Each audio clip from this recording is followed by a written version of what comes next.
Unfortunately, some of the most talented people I have ever met are not the most successful. And some of the most successful people I know were not necessarily the most naturally gifted person in the room. The only difference was they kept working. They kept learning and showing up and improving. And most importantly, they kept creating opportunities for themselves long after the other talented people had stopped. And as someone who has spent the majority of my life training as an opera singer, including earning 3 degrees from Juilliard, I have learned that talent can absolutely give you a head start, but hard work is what actually takes you somewhere. Welcome back to Dream, Believe, Achieve, the podcast for dreamers, doers, and future legends who are working to become extraordinary. We are talking about why hard work beats talent. Not because talent doesn't matter. Talent absolutely does matter, but talent is only potential. Hard work is really what turns that potential into something real. Here's where the talent myth starts.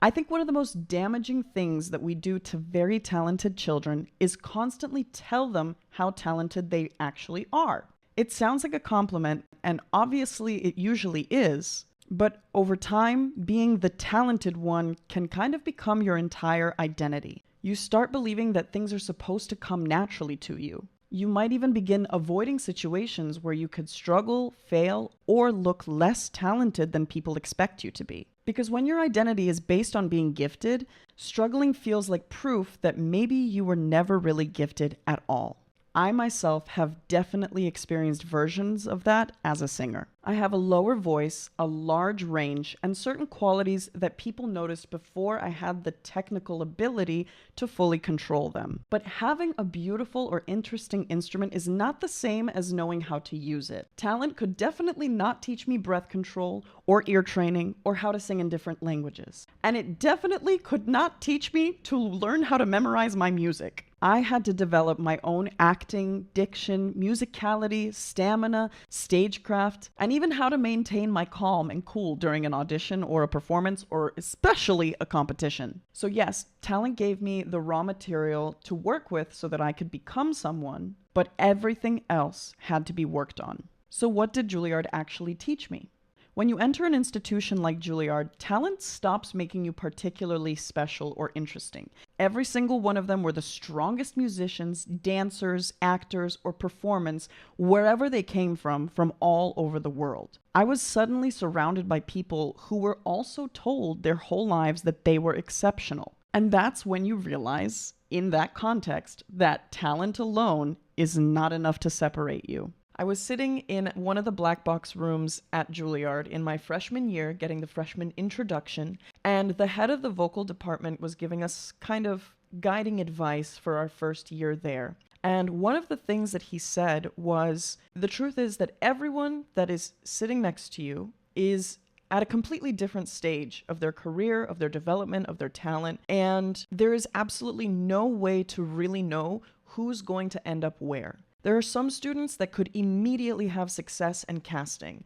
They'll get cast in the operas in their very first year or in numerous projects and opportunities because their vocal development is already ready, and there will be others that will not get cast for a single thing because their vocal development or their artistic development is still in need of some education and development. However, in the next year or 2 years, where the person who was cast for everything ends up either getting vocally fatigued or ends up going through some kind of an experience that causes them to either slow down in their development or to not end up at the top of the food chain anymore.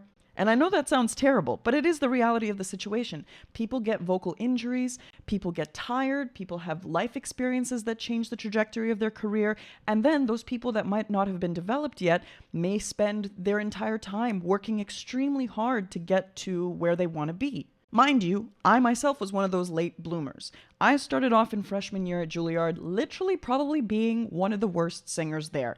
I'm not saying that to say that I was bad, but I'm saying Juilliard is like the Harvard of music schools. They are the best of the best there. And when I got there, I came as basically a jazz pop singer. I didn't know very much at all about opera, and that isn't to say that I was lucky to get in. I was lucky to get in, but I also worked really hard on my audition prep, and my teacher and I worked very well on making sure that I was prepared. However, There were other students there that have been singing opera since they were like 10. Meanwhile, I had just started a year or two prior to my audition for Juilliard, and because of the work that I had put in, I was able to develop my voice. I had been having singing lessons since I was about 8 years old, but they were never in the classical genre. I was always studying different genres because I honestly attended a concert that scared me off of classical music for a while, and I was going to tell my mom, hey mom, I'm happy to sing any genre you want except for opera. But we all see how that worked out.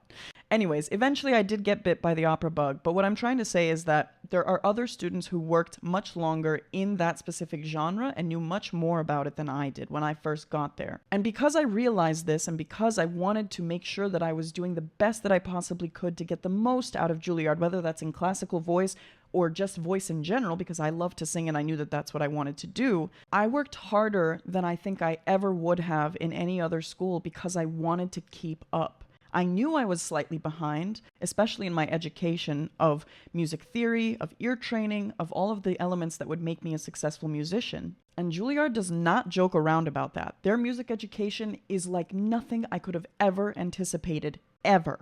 I had classes from 9 o'clock in the morning all the way to 9 o'clock at night, ranging from music history, music theory, ear training, diction, languages, acting, movement, marketing, piano, and so much more you cannot even believe. But I'm so grateful for this education because it allowed me to grow and develop into the knowledgeable musician that I am now. And after 3 degrees, I think I know a little thing or two. Now, this shift did take 8 years to happen.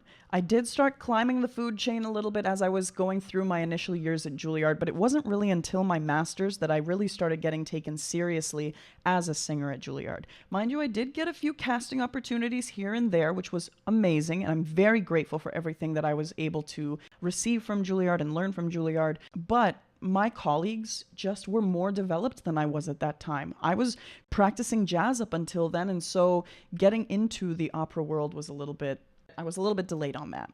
But throughout 8 years, slowly but surely, I did end up climbing up the food chain and managed to get cast in numerous opportunities. And by my last 2 years at Juilliard, I was on a full ride scholarship there, traveling the entire world, performing and working with some of the greatest artists, conductors, directors, and other singers in the world. It was an absolutely incredible experience. But this reaffirms my comment that talent is only potential. It wasn't until I put in the work and the countless thousands of hours that it took for me to develop my voice, my acting skills, my performance skills, my professionalism, and everything else that it takes to become an artist. Not to mention the networking that it takes as well to get to know the people who would hire you in the first place. The difference for me became my preparation. Did I know my music better than everyone else? Was I arriving to each performance and each class ready to work and learn? Could I take criticism without becoming defensive? Could I receive corrections and actually apply them live and in the moment and quickly? And was I able to maintain my professionalism when I was tired, disappointed, nervous, or frustrated, or even not feeling very well? I had to learn to become so consistent that I could repeat something until it became completely reliable, instead of hoping that inspiration magically appears or that my talent could take over for me. Because that is where the hard work began to separate people. And opera is especially unforgiving because you just simply cannot fake preparation. You can't walk on stage with an orchestra, a conductor, other singers, and costumes and staging and an audience and say, hey, well, I'm naturally talented, so hopefully everything works out. You need to know exactly what you're doing. You need to know your words, your notes, your entrances, your intentions, your blocking, and your relationships with the other characters in the room and how to make adjustments in real time when things go astray. Your talent might get you invited into the room. That is true. And your preparation is what determines whether anyone wants to invite you back. In fact, when I was at IYDV one summer, many years ago, Dolores Zajic, an incredible mezzo-soprano, told us all in the room, it's one thing to get hired, but to get rehired is the real struggle. So the truth is, talent gets attention, but work builds trust. This is one of the biggest distinctions I've learned. Talent can make people notice you, but hard work makes people trust you. People might be initially interested in you because of your voice or your intelligence, your creativity, your appearance even, your personality, or whatever your natural advantage might be. But long-term opportunities usually come from reliability. Being impressive once is not the same as being dependable repeatedly, and a career is not built from one impressive moment. It's built from hundreds or even thousands of moments in which you do what you said you were going to do. Funny enough, what I've come to see, especially through my reaction videos and watching artists like Dimash and Marcelito Pamoy and Morissette Amon and Disturbed, who my audience thinks is naturally talented all across the board, their hard work is what created the thing that people now call their talent. There's a point where hard work becomes so refined that other people begin calling it talent. They see the final result, but they don't see the repetition and the struggle and the blood, sweat, and tears that created it. They hear someone sing beautifully, but they do not hear the years of exercises and lessons, coaching sessions, failed notes, cracked notes, language work, and uncomfortable corrections. They see someone confidently speaking on camera, but they do not see the awkward first videos, the editing mistakes, the failed ideas, or the hours spent learning how to communicate clearly. Literally, just as a sidebar, this is my second take of this podcast because the first one was a disaster where I was stopping after every single word and I had to restart because the truth is nobody is perfect and it takes time to develop a skill. And even as a performer, an entertainer, and a person who has spoken on stage for many years, I'm still learning how to speak in front of a camera. And that's okay. It's okay not to be perfect at everything. It's okay to continue learning throughout your entire life. But the point is that the audience, or in this case, you, do not see the process. You only see the finished final performance. Super polished, super perfect, looks as if it came off the tip of my tongue like it was nothing. And yet I've stopped and stuttered like 1,600 times throughout this entire recording. Just as I have in my own performances and rehearsals, and just as all the other artists that you admire so much have throughout their lives. But just because the process is invisible doesn't mean that the result was natural. Most of the time, what looks the most effortless is the result of the most enormous amount of work you could ever see and the most amount of effort put into it. Hard work also gives you something that talent cannot quite give you on its own, which is feedback. You can't really improve on something that you never do or never start. You can sit around imagining that you would be an incredible singer, writer, business owner, content creator, or entrepreneur, but until you actually begin, that's not real information. You don't know what your weaknesses are or what people will respond to, and you definitely won't know what feels natural or what needs development. And work turns the idea into a reality. It turns the imagination into evidence. That is what the purpose of ACT is. Turning dreams into a reality is where my ACT framework comes in. First, align, the A of ACT. You have to get honest about the dream you actually want and not the one that other people expect you to pursue. Literally your dream. What do you want? Then the second part, C from ACT, is commit. Decide whether you are willing to keep developing the skills that the dream requires, even after the initial excitement disappears. Third, T, take action. Practice, publish, audition, apply, create, evaluate, and try again. Because belief is not just thinking positively. Belief becomes real when you act. That is how talent becomes a skill, and that is how potential becomes evidence. And that is how a dream eventually becomes an achievement. So every time that you practice something or publish or audition or perform, apply or create, you receive information and feedback. Maybe the idea worked, maybe it failed. Maybe people absolutely loved one part, but they ignored another. And maybe you realize that a skill you thought was going to come super naturally to you actually needs serious development and practice, repeated practice. That information is so valuable because, yes, when you think talent is enough, failure is often very painful, but it is still evidence and it will help you achieve success. That evidence allows you to make a better decision for next time. And it builds confidence. People often think that they need to get confidence before they can begin something. But confidence usually comes after you have begun. I've learned this myself through my countless performances. Anytime I go into an audition, a competition, or a performance without having done the preparation work before I was confident, I would fail miserably.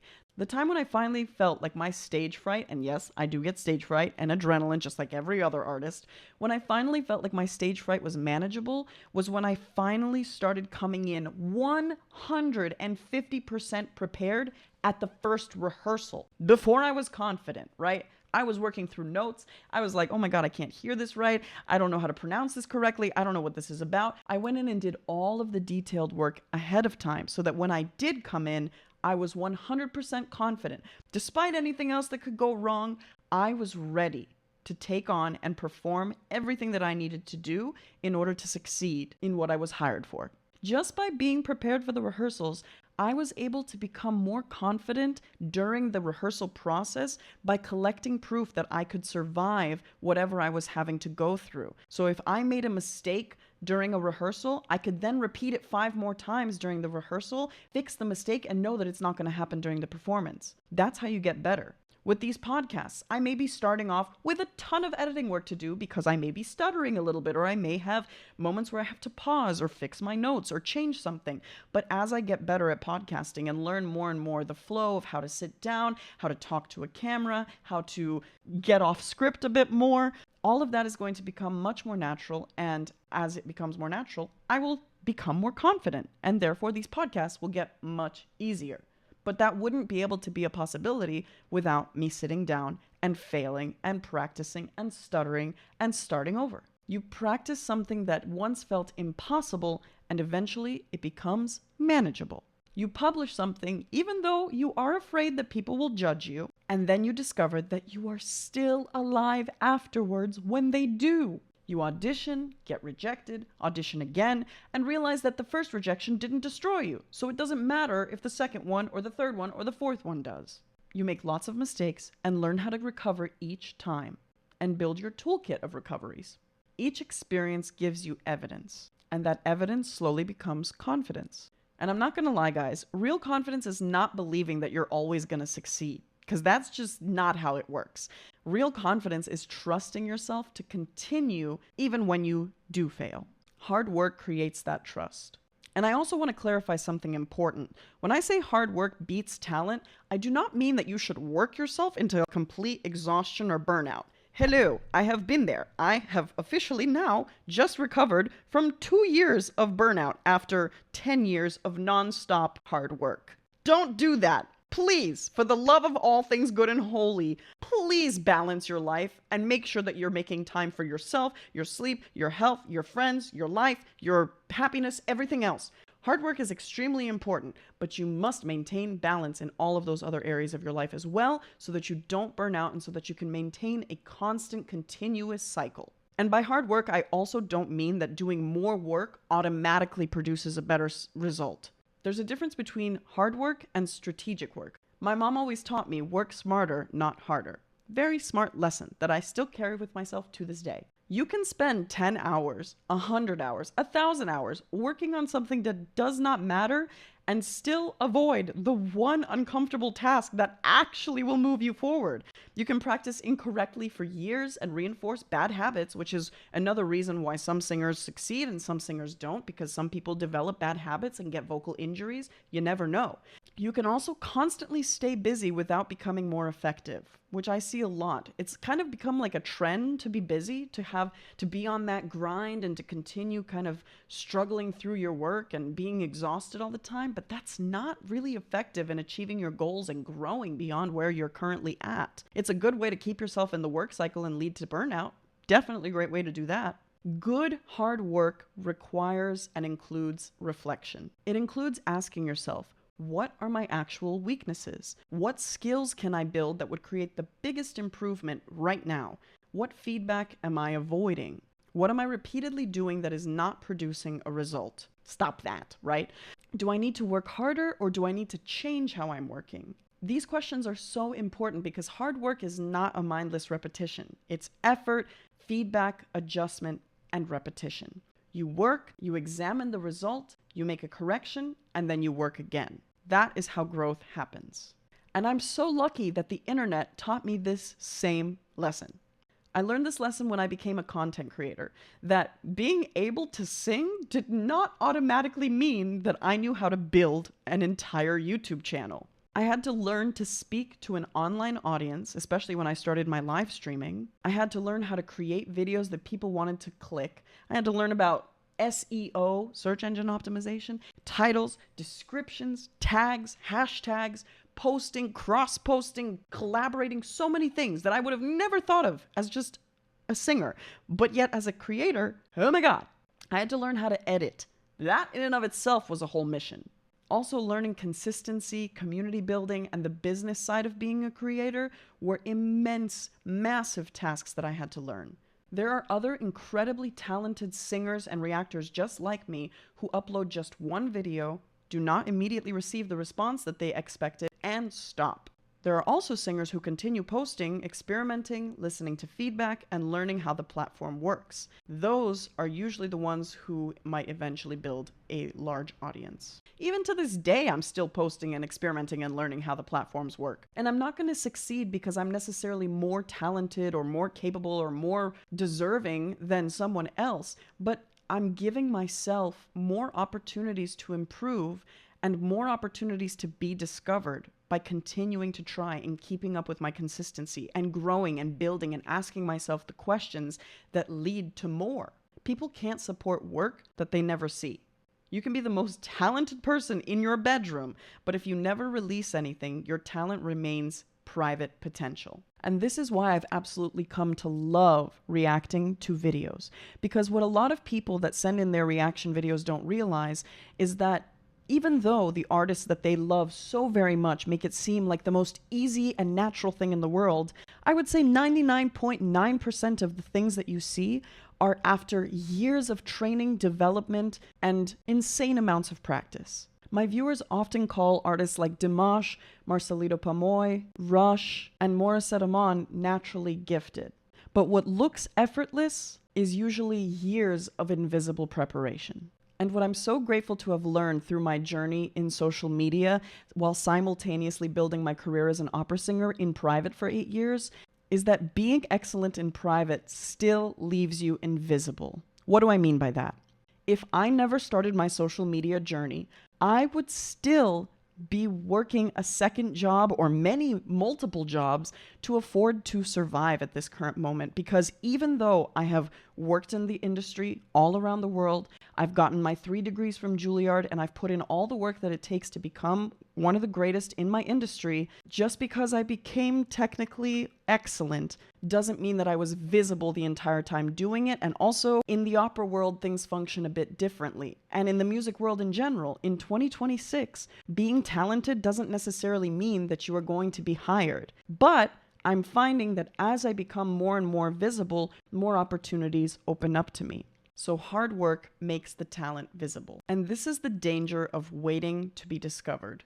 I think many talented people secretly believe that someone will eventually discover them. They believe that if they are good enough, the right person might magically notice. And I'm not gonna lie, my family even believes this. There's lots of times where my parents and my grandparents and my teachers and mentors, and nothing to say against that. And I know they just have the best intentions and the highest hopes for me. But they're kind of like, hey, why don't you focus on just music? Because if you just put out your songs, you might find success that way and it might magically happen. But as somebody who's been working in this industry for the past 6 years, the online industry, I've realized there's a 1 in a billion chance that I could potentially succeed by putting out my music, but I will have a much higher chance by building this community, by pursuing more of my interests. And honestly, it's not a bad thing. I'm enjoying the heck out of becoming a podcaster, and I've loved being a reactor over the past 6 years, and I will continue to expand myself and grow and take on more and more challenges and opportunities because it's fun. And I won't lie to you, sometimes it does happen. There is a small percentage of people where they're good enough and the right person finds them and that's it, they take off, or their video goes viral or whatever it is. But building your entire future around being discovered gives away your own power. You can't control whether the perfect person happens to appear in the room. What you can control is the continuation of your development, whether you create work or not, whether you apply for opportunities, build relationships with people that might be able to help you step forward, And you can control how easy it is for people to find you and understand what you do and what you love and what makes you special. That doesn't guarantee success. Nothing guarantees success, honestly.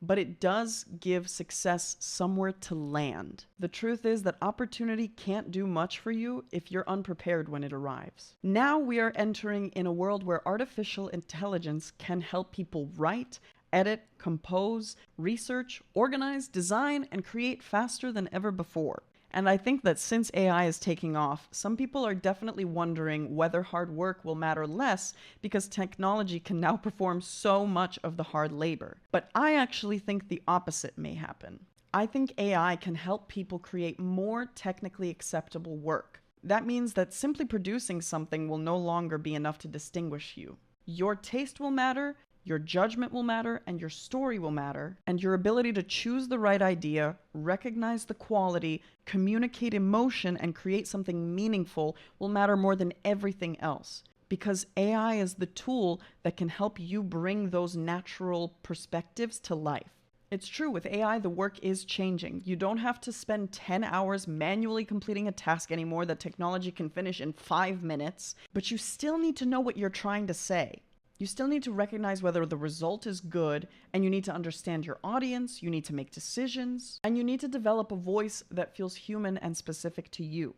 Technology can absolutely assist the process, but it can't decide what your life should mean, and it can't care more about your dream than you do. You have to maintain the discipline required to keep moving forward once the excitement disappears. Sometimes talented people use talent as a reason not to work.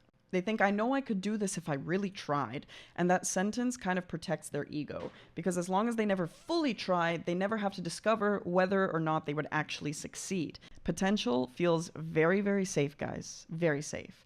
Execution creates the possibility of failure, but it also creates the possibility of achievement. At some point, you have to stop being proud of what you could do and start becoming responsible for what you actually do.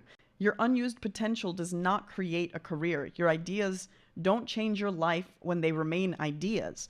And your intentions do not produce results. The actual work, the actual doing and acting does. So what should you do with this? Think about any dream you are currently pursuing or you wish you could pursue, and then ask yourself, what am I calling a talent problem that might actually be a repetition problem? Maybe you are not bad at speaking. Maybe you've only ever recorded 3 videos. Or for most of us, maybe you've only recorded 1 or none at all. Maybe you're not bad at writing, but maybe you've never completed a full draft or tried to write a whole book. Write a terrible book. It might not be as terrible as you think in the end, and maybe you can use some of that material for your phenomenal, world-class, best-selling novel. Maybe you're not incapable of building a business. Maybe you have spent more time researching than selling. Maybe you're not an unsuccessful performer. Maybe you haven't auditioned enough to understand the market yet. I think you should choose one skill that would make your dream much more achievable, then create a repeatable practice around it. Not something dramatic that you're only going to be able to maintain for like 3 days and then quit, but something realistic that you can continue long enough to collect evidence. Practice, publish, review, adjust, repeat. Adjust again, and then repeat again. Give yourself enough attempts to become better. So what I want you to take away from all of this is that talent is a gift, and I would never pretend that everyone begins with the same advantages. Some people have natural abilities, resources, connections, and opportunities or circumstances that give them a significant head start. But talent is not a completed destiny. It's an invitation. And hard work is what allows you to accept that invitation. Talent might open the first door, right? Like it might be like, hello, we like the sound of you, or you have this capability. So talent may open the door, but hard work is what keeps you in the room. It's what prevents people saying, oh, wow, well, she's got a really unique voice, but like she couldn't even remember her lines, or she couldn't even remember her blocking. So she kept running into all the other performers. No. Don't be that person. Hard work helps you grow when you finally are in the room. And eventually, hard work might even help you build doors that weren't even previously existing in the first place. The dream gives you the direction that you want to take.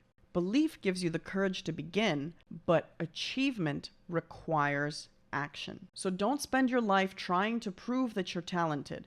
Build the evidence that you are committed. Keep learning, keep creating, keep adjusting, and keep going. Because your talent is only the beginning of the story. The work is what allows you to finish it. Thank you so much for listening to the second episode of Dream, Believe, Achieve. Please comment down below and tell me what is one skill you know you need to work on in order to reach your next level. Make sure you subscribe and follow the podcast so that you don't miss the next episode, and share this with someone who has an incredible potential but needs the reminder to keep going. Keep dreaming, keep believing, and keep achieving, and I'll see you next week.